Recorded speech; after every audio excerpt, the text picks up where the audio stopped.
Pak Dr. Dian Ediana Rae, SH LLM. Untuk itu, kepada Bapak Dian, waktu dan tempat kami persilahkan. Terima kasih Pak Yogi. Assalamualaikum warahmatullahi wabarakatuh. Salam sejahtera dan selamat pagi semua teman-teman, Pak Hadianto, Pak Agus, juga pembicara lain teman-teman semua. Semoga kita dalam keadaan sehat-sehat aja ya. Suara saya sudah cukup jelas nggak ya?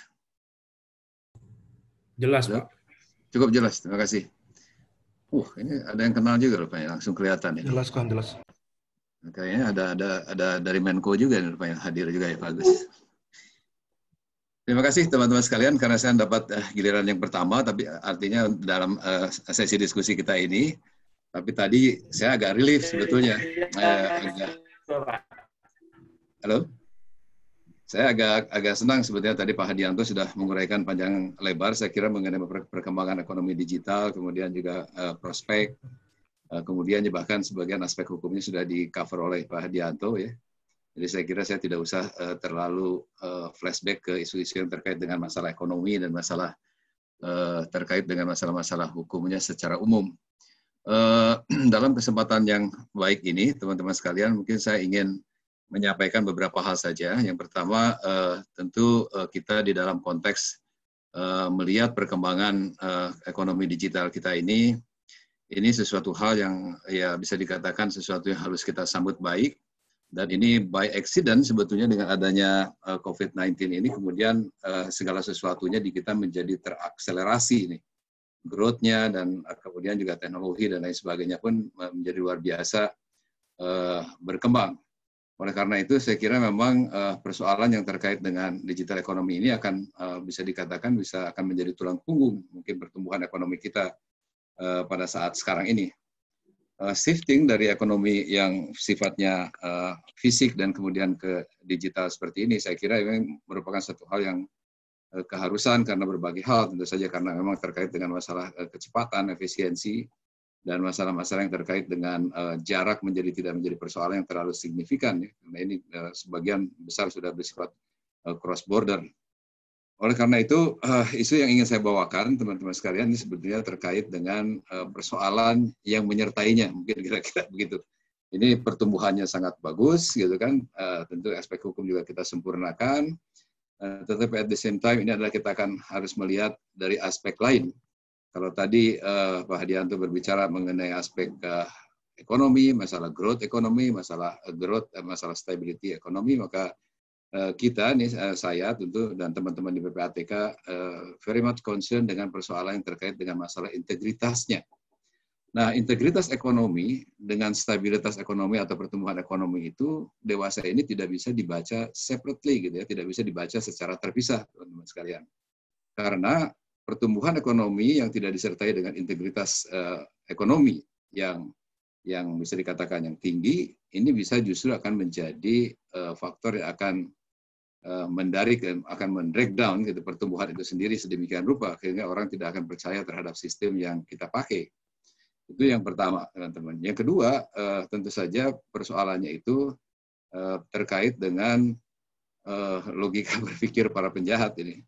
Kalau logika berpikir para penjahat itu, tentu dia akan mencari juga bisnis yang lukratif, gitu kan. Dia akan lari kepada sektor-sektor yang paling lukratif, saling menguntungkan. Oleh karena itu, tentu ini secara logika sederhana saja bahwa semua kegiatan, banyak sekali kegiatan yang akan shifting kejahatan, termasuk money laundering dan termasuk terorisme ini bisa menggunakan justru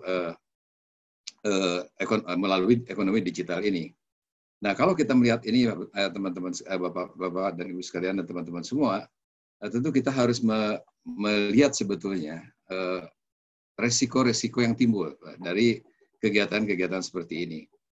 PPATK sebetulnya selama ini juga sudah disibukkan sebetulnya dengan dua persoalan utama ini. Kalau kita nguber-nguber duit penjahat ini kan, oh ya mungkin teman-teman yang tidak familiar dengan PPATK. PPATK itu tugasnya memang lembaga intelijen keuangan ya. Dia itu, kita harus membedakan dia dengan aparat penegak hukum. Aparat penegak hukum itu seperti polisi, kejaksaan, KPK, dan lain sebagainya. Mereka itu ngejar-ngejar penjahat, gitu kan. Nah, kalau kita itu ngejar-ngejar duit penjahat. Nah, ini yang mungkin teman-teman harus mengejar-ngejar uang penjahat ini. Nah, dalam konteks mengejar-ngejar uang penjahat selama ini saja, sebetulnya PPATK memang sudah dihadapkan kepada berbagai persoalan yang cukup pelik ya, karena sekarang semua jenis kejahatan kan memang tidak dilakukan secara sederhana lagi. Ada sekarang ini tantangan yang harus kita hadapi dan respon yang harus kita lakukan dari PPATK itu, kita harus memperdalam 3 aspek bersamaan sebetulnya. Yang pertama, kita berbicara mengenai masalah financial engineering ini. Financial engineering atau rekayasa keuangan ini komplikasinya sudah sedemikian rupa sekarang ini. Rumit sedemikian rupa sehingga memang kita di dalam men-tracing keuangan atau juga aset tracing secara keseluruhan ini memang menjadi persoalan karena kita tidak lagi gampang untuk mengungkap sesuatu yang terkait dengan uang dengan cepat. Ini persoalan yang signifikan. Kita sudah, teman-teman mungkin sudah sering mendengar sekarang konsep beneficial ownership gitu kan, kemudian konsep bisnis yang mingling dan lain sebagainya. Itu semua itu adalah bagaimana outlet tindak pidana pencucian uang dan tindak pidana pendanaan terorisme dilakukan. Yang kedua ini adalah terkait dengan masalah legal engineering, teman-teman nih. Legal engineering ini komplikasinya juga sangat tinggi. Itu bisa dilihat dari tadi seperti misalnya arrangement korporasi, juga terkait dengan masalah bagaimana struktur transaksi dilakukan, pihak-pihak yang melakukan, harus melalui berapa teritori dan lain sebagainya. Itu banyak hal yang memang terkait dengan bagaimana financial engineering ini dilakukan oleh para penjahat pencucian uang dan tindak pidana ekonomi secara umum. Dan yang ketiga, teman-teman sekalian, nah ini yang kita bicarakan hari ini. Kita ini sekarang dihadapkan kepada persoalan-persoalan yang terkait dengan IT-based financial innovation, sebetulnya bisa dikatakan. Karena ya kalau misalnya terkait dengan ekonomi digital yang kita bicarakan ini, sebetulnya mungkin bisa dikatakan sudah cukup clear ya, kita berbicara mengenai masalah sistem pembayaran yang sekarang sudah sophisticated, bisa dikatakan begitu. Kemudian juga berkembangnya e-commerce, ya. Sekarang platform perdagangan ini sedemikian rupa sekarang menjadi lebih mudah menggunakan e-platform ini. Nah, ini persoalan sekarang itu justru sudah mulai bergeser lagi, ini kan sesuatu hal yang menurut kita agak semakin dunia ini semakin tidak nyata gitu. Dari dunia ini semakin virtual. Ini yang persoalannya itu yang kalau kita misalnya teman-teman sudah mendengar masalah crypto aset, cryptocurrency gitu kan, terkait dengan masalah virtual asset, virtual currency itu. Ini persoalan ini sudah mulai merebak dan sudah mulai tingkat volume transaksinya juga sudah cukup meningkat. Oleh karena ini isu-isu yang seperti ini, teman-teman, kita membutuhkan penanganan yang paralel sebetulnya antara kita ingin membutuhkan growth ekonomi digital yang tinggi, at the same time bagaimana ini semua pengamanan sistem ataupun pengamanan terhadap abuse oleh para pelaku tindak pidana pencucian uang, kemudian juga perlindungan konsumen dan lain sebagainya, ini menjadi isu yang harus secara paralel kita lakukan. Nah ini persoalannya ini yang kita ingin coba discuss sebetulnya pada pagi ini. Nah ini memang tidak waktu juga tidak terlalu banyak, tetapi teman-teman sekalian kalau kita lihat sekarang saya coba lihat di National Risk Assessment kita, PPATK itu dan banyak lembaga keuangan di dunia ini kan bekerja berdasarkan analisis resiko nih.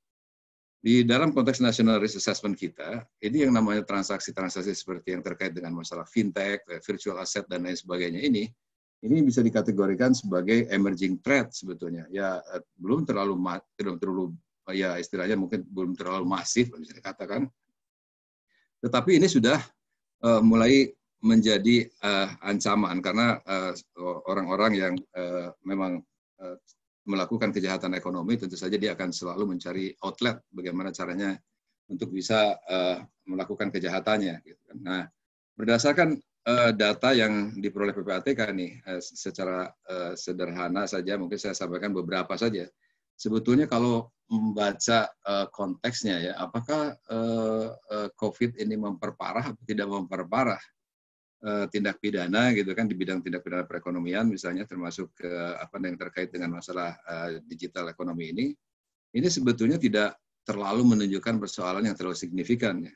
Kalau kita lihat sebetulnya kecenderungan dari yang kita lihat dari waktu ke waktu sebetulnya nyaris normal, memang sempat naik turun gitu kan, tetapi kalau kita lihat Mei itu dari mulai kira-kira ya bulan Juli tahun lalu sampai dengan Mei ini memang kecenderungannya itu kan sebetulnya agak spike dan kemudian turun terus ada naik sedikit. Nah, tapi kalau kita lihat secara lebih detail teman-teman, sebetulnya bisa dikatakan ini hanya refleksi seperti ini. Kalau kita lihat trennya biasa-biasa saja gitu.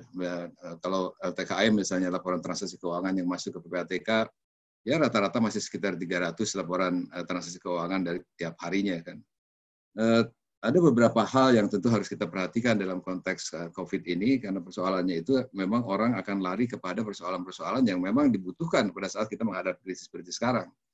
Apakah itu terkait dengan masalah, tentu saja dengan industri kesehatan, ya, obat, kemudian juga alat kesehatan dan lain sebagainya, itu akan menjadi fokus perhatian yang dilakukan oleh para penjahat ini untuk masuk. Tetapi ada beberapa hal yang menonjol saja, teman-teman. Ini yang dapat kami sampaikan itu sebetulnya bahwa, nah ini data, kalau kita teman-teman lihat data ini sebetulnya kita lihat ya, progres ini sebenarnya tidak terlalu mengkhawatirkan sebetulnya, bisa dikatakan mungkin malah turun secara total. Ya, ini kan ada 26 jenis kejahatan ya, yang di jenis tindak pidana asal namanya yang dipegang oleh PPATK. Secara keseluruhan sebetulnya drop ya. Cuma mungkin kita lihat misalnya di bidang pasar modal agak sedikit meningkat ya, sekitar 200% gitu kan. Terus kemudian ada terkait dengan masalah terkait dengan masalah ada prostitusi juga. Terus kemudian yang terkait dengan bidang kelautan dan lain sebagainya. Tapi overall bisa dikatakan ini tidak bahkan terjadi sedikit penurunan. Nah, kalau kita lihat dari beberapa jenis kejahatan yang kita sering temui, sebetulnya ini terkait dengan masalah cybercrime tentu saja. Ini kemudian juga ada penipuan, phishing dan lain sebagainya itu. Tapi salah satu hal yang sangat menonjol, teman-teman, adalah terkait dengan masalah business email compromise. Nah, ini memang agak sedikit peningkatannya agak luar biasa, karena ini memang memanfaatkan betul situasi seperti sekarang, karena orang perlu melakukan transaksi dengan cepat ya, kebutuhan juga perlu segera, sehingga memang orang-orang yang bisa meretas email pelaku bisnis ini merupakan bisnis yang cukup lukratif. Puluhan pengaduan kepada PPATK, sebagian bisa diselamatkan, sebagian tidak sebetulnya, bisa dikatakan gitu, karena mungkin terlalu lambat untuk melaporkannya. Nah, persoalan-persoalan ini hanya sekedar memberikan ilustrasi kepada teman-teman sekalian bahwa memang yang namanya kejahatan itu pasti kan terus bergerak melihat sumbernya, dan inovasi yang dilakukan oleh teman-teman yang melakukan kejahatan ini memang sangat-sangat luar biasa, termasuk memanfaatkan teknologi ini, termasuk juga virtual asset dan lain sebagainya sudah mulai dimanfaatkan. Saya ingin memberikan sedikit gambaran saja terkait dengan persoalan yang kita hadapi sekarang ini. Ini isu-isu yang sekiranya perlu mendapat perhatian. Nah, tadi saya sudah menyebut sebagian teman-teman sekalian, tetapi mungkin saya akan tampilkan lagi gambar supaya lebih mudah pada teman-teman. Adalah gambar di halaman berapa ini teman-teman? Di halaman 7 coba, yang terkait dengan kejahatan ekonomi dan pencucian uang. Nah, yang terkait dengan kejahatan ini belum ganti slide-nya, tapi coba teman-teman, ini ada ini di skip aja lah. Ini yang terkait, kita langsung ke ke slide kedua ya, karena waktu kan. Pak Yogi, saya berapa lama ini boleh berbicara nih? Oke, Bapak sampai 15-20 menit Bapak ya. Nanti kita akan sekarang udah berapa menit kepake ini? Ya, beberapa menit sudah kepake nih. Ya, ini yang ingin saya sampaikan teman-teman adalah beberapa saja karakteristik sebetulnya kejahatan ekonomi dan pencucian uang yang kita hadapi sebetulnya dewasa ini di Indonesia ya, yang tentu saja ini menjadi prioritasnya PPATK. Ya, memang karena mungkin slide tidak aja, biar saya berbicara aja gitu. Jadi memang kejahatan ekonomi ini, kita tentu saja tidak semua jenis kejahatan bisa kita handle, tetapi tentu yang paling kita concern itu adalah tentu saja adalah kejahatan ekonomi yang melibatkan jumlah uang yang cukup besar ya. Ini karena banyak sekali yang terjadi ini sekarang hampir di semua sektor ya. Kita melihat bahwa misalnya korupsi itu sudah pasti besar, narkoba itu pasti besar, gitu kan. Terus kemudian yang termasuk juga sekarang misalnya seperti bisnis email compromise itu juga besar jumlahnya dan lain sebagainya. Ini memang pemanfaatan pemanfaatan kejahatan ekonomi dengan memanfaatkan segala sarana ini memang menjadi isu yang sangat menjadi menarik karena justru jumlahnya yang besar itu. Kemudian yang kedua, ini rekayasa keuangannya itu juga semakin kompleks. Tadi saya sudah sempat menyinggung bahwa memang ini yang rekayasa keuangan yang kompleks ini sebetulnya juga bisa menyertai teman-teman, ini menyertai transaksi-transaksi yang dilakukan secara e-commerce misalnya. Karena kalau misalnya orang mau mencuci uang dengan e-commerce, misalnya katakanlah melalui platform ini, dia tidak akan langsung tampil demikian saja gitu karena identitasnya jelas dan orang yang melakukan transaksi jelas dan lain sebagainya. Kalau contoh-contoh yang jelas itu tentu akan gampang ya kita detect. Misalnya contohnya begini, transaksi antara A dengan si B melalui e-commerce misalnya. Yang satu si A menjual misalnya harga lukisan, harganya 10 miliar gitu kan, terus si B beli gitu kan. Menurut kita mungkin lukisan itu tidak memiliki nilai, tapi kemudian itu dibeli. Gitu kan. Nah itu sebetulnya sangat mungkin dicuci. Seolah-olah terjadi transaksi antara A dan si B. Sebenarnya itu juga gitu kan, tetapi itu menjadi sebetulnya mencurigakan karena memang pertama karena memang kalau dilihat ke dalam tentu saja nanti akan kelihatan siapa sebetulnya yang melakukan transaksi itu, apakah pihak terafiliasi atau bahkan orang yang sama atau misalnya saudara dan lain sebagainya. Nah ini kemudian yang ketiga ini melibatkan jaringan nasional dan internasional serta organisasi kriminal. Ini sudah terbukti teman-teman untuk kejahatan yang kita dalam kegiatan yang sekarang yang tentu saja ya agak sedikit marak ini yang terkait dengan bisnis email compromise ini. BEC ini nampaknya bisa diperkirakan ini adalah bukan cuma jaringan nasional tetapi ini jaringan internasional karena ini hampir terjadi hampir di seluruh di banyak negara lah, tidak seluruh maksud saya. Ini di seluruh negara itu sekarang secara bersamaan betul-betul memanfaatkan situasi sekarang itu untuk justru melakukan kejahatan yang kita sebut sebagai bisnis email compromise ini. Ini sebetulnya sederhana ya.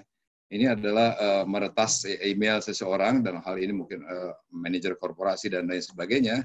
Kemudian dia menginstruksikan ke bagian keuangannya mentransfer ke rekening tertentu yang seolah-olah itu adalah memang perusahaan yang harus dia bayar, tetapi ternyata itu sebetulnya adalah rekening yang sengaja dibuat untuk memang menampung kejahatan. Kemudian yang dalam konteks yang terkait dengan PEPS, saya ingin saya sampaikan terkait dengan keterlibatan namanya PEPS itu politically exposed person, ini teman-teman yang pernah di PPATK seperti Pak Agus, seperti Pak Garda ini sudah sangat familiar. Ini terkait dengan semua kelompok orang yang terekspos secara politik, apakah di pemerintahan pusat, pemerintahan daerah, para penegak hukum, semua itu masuk kategori PEPS. Nah kemudian ada melibatkan pengusaha dan juga ada yang melibatkan penegak hukum.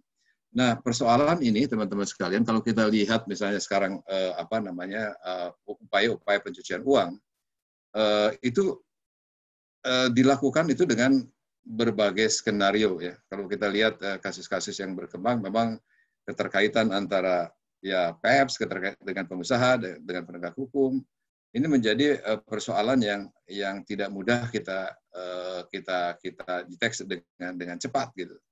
Nah, kemudian yang modus yang dinamis dan inovatif ini ingat teman-teman yang tadi saya sebut dengan terkait dengan isu-isu financial engineering dan legal engineering, sebetulnya refleksinya itu ini adalah semua kegiatan-kegiatan itu membutuhkan sebetulnya suatu expertise ya. Expertise-nya itu dalam bidang keuangan maupun expertise di bidang hukum. Nah, ini yang kita di expertise inilah yang kita kemudian kita kelompokkan menjadi isu yang terkait dengan professional money launderers. Ini adalah para profesional yang justru disebutkan secara profesional, tapi ini sebenarnya pencuci uang profesional kira-kira begitu. Ini hampir di dalam skim-skim besar, mereka itu selalu ada. Ini kita tidak menyebut satu profesi, yaitu bisa lawyer, bisa notaris, bisa akuntan publik, akuntan macam-macam, penasihat keuangan dan lain sebagainya. Ini memang terlibat di dalam konteks merancang suatu kejahatan secara bersama-sama. Dan apakah ini tidak mungkin di dunia digital seperti sekarang? Nah, inilah semuanya kenapa saya sampaikan sebetulnya bahwa semua isu-isu ini memang sangat mungkin menyertai sebetulnya perkembangan ekonomi digital secara paralel.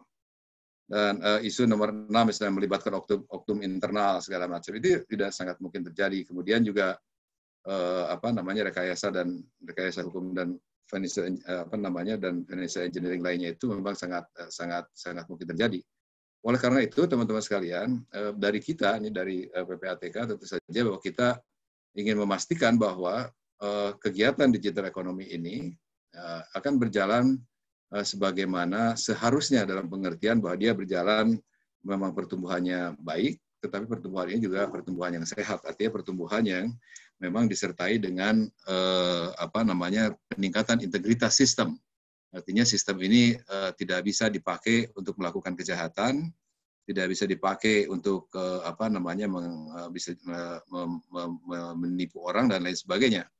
Nah ini sengaja saya sebutkan beberapa isu ini saja karena memang pada prinsipnya teman-teman sekalian PPATK itu memang akan terus bergerak untuk bagaimana kita mengikuti perkembangan apapun ya termasuk perkembangan teknologi seperti sekarang. Jadi pendekatan yang kita lakukan bukan paling tidak ada 3 pendekatan. Tadi yang risk based tentu saja ini kita harus mempertimbangkan risikonya di mana yang paling besar karena kita juga tidak ingin terlalu banyak mengganggu bisnis. Yang kedua juga kita kita melihat juga potensi-potensi yang bisa dikatakan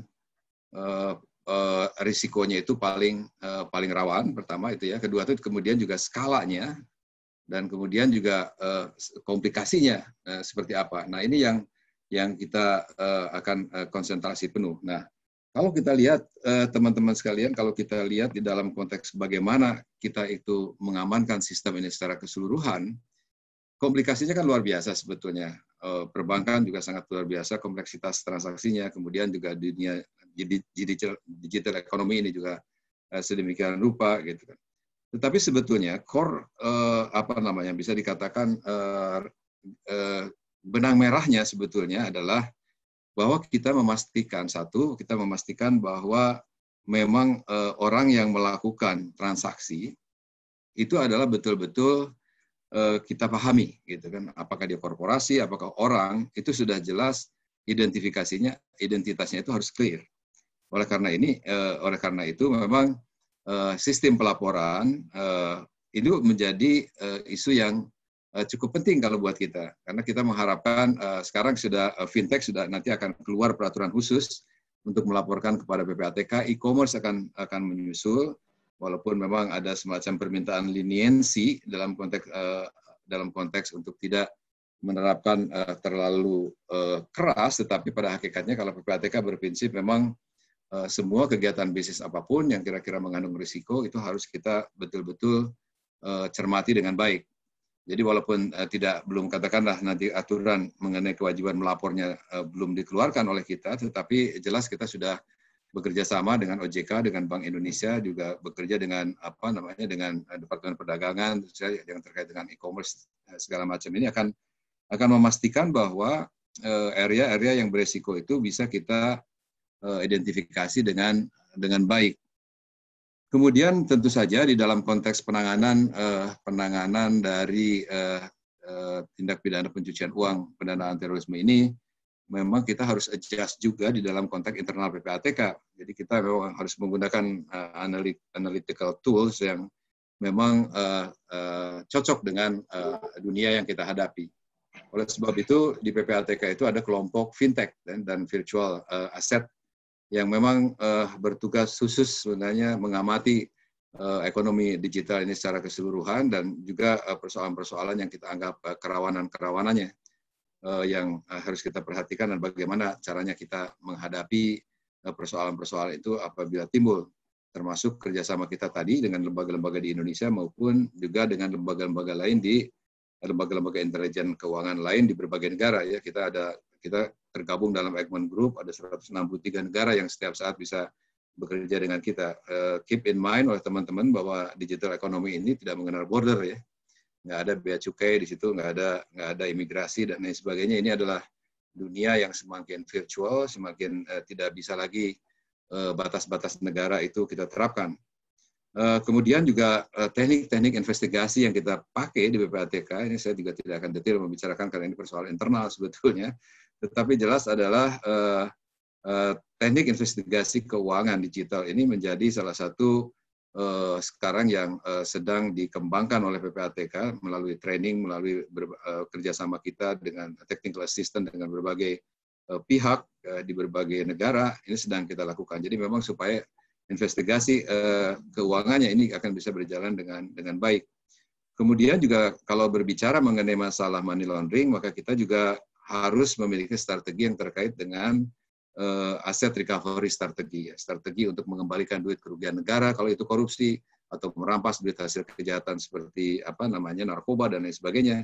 Itu adalah strategi yang tersendiri yang harus kita pakai ya di dunia yang semakin digital bahkan semakin virtual ini. Nah, ini kemudian juga tentu yang barusan saya sebut adalah international cooperation, kerjasama internasional ini memastikan sebetulnya dalam segala hal A sampai Z sebetulnya. Pertama yang terkait dengan masalah pemahaman kita bersama ya, yang terkait dengan pemahaman mengenai ekonomi digital, mengenai fintech, terkait dengan aktivitas e-commerce, terkait dengan aktivitas virtual aset dan lain sebagainya itu kemudian kita harus miliki secara bersamaan. Semua lembaga intelijen itu harus memiliki knowledge yang sama ya, kemudian juga expertise yang sama dan juga koordinasi yang lebih terukur. Dan hal-hal yang penting kemudian juga yang lain adalah bagaimana bisa mampu mendeteksi kegiatan-kegiatan kriminal di dalam dunia digital seperti ini secara lebih cepat. Ini menjadi isu juga yang cukup menantang buat kita karena tentu saja mereka juga tidak akan melakukan tindak kejahatan dengan cara-cara yang sangat plain, yang sangat mudah, tapi tidak seperti itu.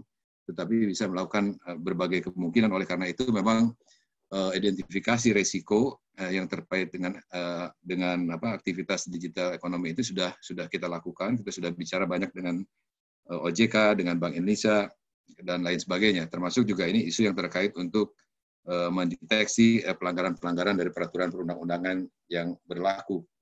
Nah, jadi upaya-upaya tadi teman-teman sekalian dilakukan oleh PPATK itu bisa dikatakan kita agak cautious ya, agak cautious, agak hati-hati karena kita menghadapi suatu industri yang sedang berkembang. Oleh karena itu keseimbangan ya antara tadi memelihara pertumbuhan yang sehat dengan menjaga integritas dalam pengertian menghindari dimanfaatkannya ekonomi ini oleh para penjahat dan juga membahayakan customer, itu menjadi isu yang mencoba kita imbangkan.